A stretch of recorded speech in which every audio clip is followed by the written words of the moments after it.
बिस्मिल्लाहिर्रहमानिर्रहीम।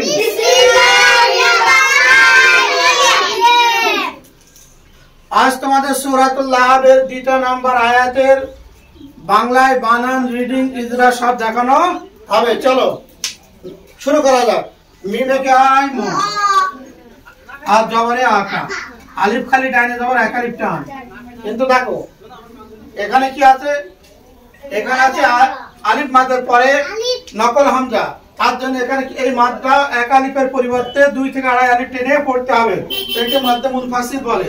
এই যে চিহ্নটা দেয়া থাকে না মানুষকে বোঝানোর জন্য, এটা আসল বিষয় নয়। বিষয় হচ্ছে আসল মাদের পরে নকল হামজা আসলে তাকে সেই মাদে এক আলিফের জায়গায় 2 থেকে আড়াই আলিফ টেনে পড়তে হবে। তাই কি মা, তার একটু বেশি হবে মা।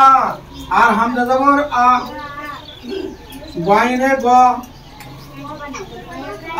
আর নুনে দন্তন না, খাড়া জবর এক আলিফ টান, জবর প্লাস এক আলিফ টান, মা আবনা। আর ইয়া নিতে হয়, পড়া হয় না, কারণ তোমাদেরকে এর আগে বোঝানো হয়েছে যে একটা আরবি অক্ষরকে পড়তে হলে সাকিন, তাজদিদ, হারাকাত তিনটের মধ্যে একটা হতেই হবে। তারপর চলো আইনে অ জবরে আকা, তাহলে আ, তাহলে এখানে হবে নুন সাকিন আছে, তাহলে সাকিন দন্তন না লেখো, তাহলে কি হবে আইন নুন জবর আন, আর হাতে হ পেশে হস্য আন হু। নুন সাকিনের পর হা আসছে, এটা ইজহারের অক্ষর, তার জন্য নুন সাকিনটা কি হবে কষ্ট করে পড়তে হবে, গুন্না হবে না, আনহু হবে।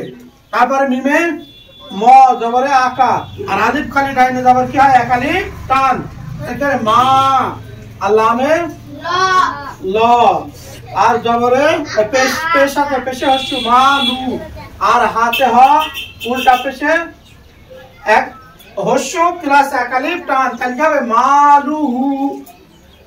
তারপর দেখো ওয়া কি হয়, ওয়া জবর ওয়া, আর মিমে ম জবরে আকা, আর আলিফ খালি ডাইনে জবর এক আলিফ টান, তাহলে কি হবে ওয়ামা।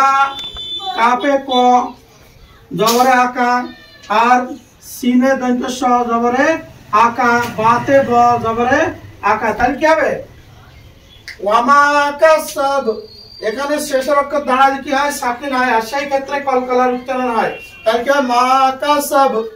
কিন্তু পড়ে গেলে তখন আলাদা, তাহলে এখানে কি হবে সাকিন পড়তে হবে মা কাসাব। এবার চলো পড়ার সাথে মিলিয়ে নাও, মা আগনা আনুহু মালুহু ওয়া মা কাসাব। এই হচ্ছে তোমাদের সূরাতুল লাহবের 2 নম্বর আয়াতের ইজরা সহিত বাংলায় রিডিং করে দেখানো হলো।